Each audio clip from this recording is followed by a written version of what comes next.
eating fruits and vegetables on a ketogenic diet kick you out of ketosis?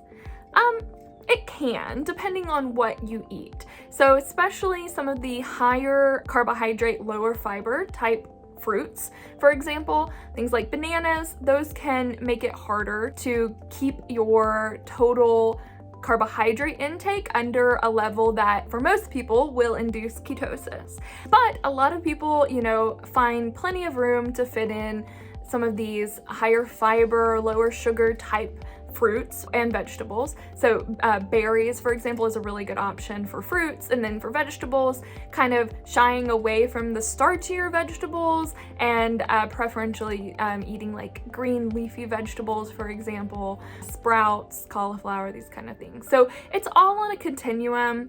And the reality is that most people, who are just reducing carbohydrate intake and eating a quote-unquote ketogenic diet or keto diet, really what they're looking to do is improve some of their food choices and subbing out these kind of simple processed carbohydrates for things that are better, like these low sugar fruits and these fibrous vegetables are really a great option to meet those goals.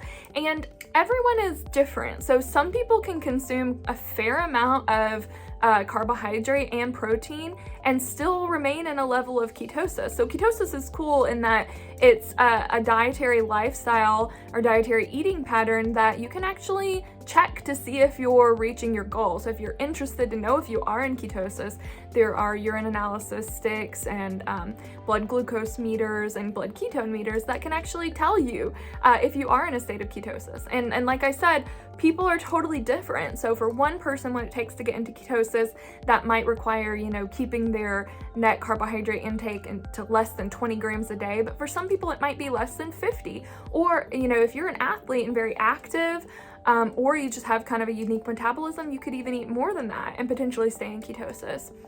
So it's all dependent on that, and it's also dependent on calorie intake.